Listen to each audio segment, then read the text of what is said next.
इस वक्त मैं एलओसी के बेहद नजदीक हूं। आखिरी गांव ये चौकीबल पड़ता है और मेरे पीछे आप ये पहाड़ देख रहे हैं। इस पहाड़ के ठीक पीछे पाकिस्तान है और जब शेलिंग होती है तो ये गांव भी उस शेलिंग के जद में आ जाता है। और नीचे की तस्वीरें मैंने आपको दिखाई थी कि कैसे दुकानों को डैमेज हुआ क्योंकि सीजफायर वायलेशन पाकिस्तान ने किया। और जिस तरीके से भारत ने ऑपरेशन सिंदूर चलाया उससे पाकिस्तान कितना बौखलाया हुआ है। वो लगातार एलओसी पर सीजफायर वायलेशन कर रहा है और खास तौर पर रिहायशी इलाकों को टारगेट किया जा रहा है। और कुपवाड़ा में भी ऐसी तस्वीर देखने को मिली। हमारे साथ यहाँ के स्थानीय लोग हैं। क्या नाम है आपका? बिलाल अहमद। बिलाल जी बताइए कि रात में क्या सीजफायर जब वायलेशन हुआ तो क्या कुछ आप लोग देख पा रहे थे, सुन पा रहे थे, क्या चल रहा था मन में? हमारे तो घर तो पूरे हिल रहे थे।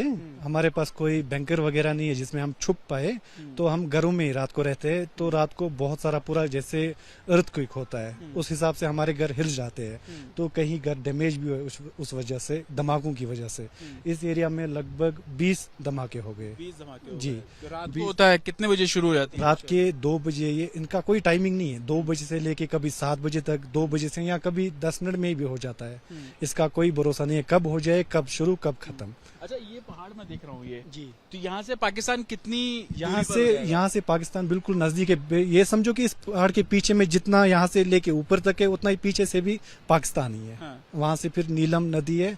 नीलम नदी के पार में पाकिस्तान की आबादी है। कितनी आबादी है आपके इस गांव की? यहाँ पे इस गांव में, इस एरिया में पूरा आबादी आता है। बच्चों से बूढ़ों तक 1 लाख की पॉपुलेशन है यहाँ पे। लेकिन 1 लाख की पॉपुलेशन में इंडिया गवर्नमेंट ने आज तक एक भी बैंकर नहीं दिया है। यहाँ कोई बैंकर बिल्कुल कोई बैंकर नहीं दिया है। हाँ। यहाँ पे पर्सनल अगर किसी ने बनाया होगा 1 या 2 बैंकर बने होंगे इस 1 लाख की पॉपुलेशन में।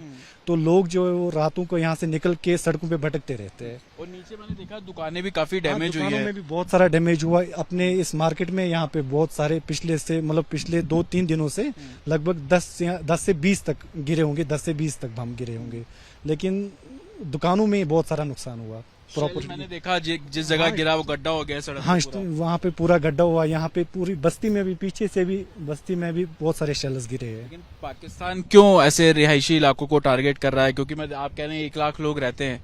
हाँ। तो डर लगता है कि डर तो बहुत सारा लगता है। डर के नाम पे यहाँ पे अभी भी कोई भी लोग नहीं है यहाँ पे। बस खाली मीडिया के लोग या शुक्रगुजार है इन मीडिया वालों के, यही आए हुए हैं यहाँ पे। और तो कोई भी नहीं है यहाँ पे। लोगों में जो यहाँ की लोकल पॉपुलेशन है वो सब यहाँ से भाग गई है। तो पाकिस्तान लगातार रिहायशी इलाकों पे एक तरीके से शेलिंग जो है वो कर रहा है। ये घर आप देखिए नीचे तमाम दुकानें आपको यहाँ पर नजर आ जाएंगी। उनके ऊपर आप घर देख रहे हैं।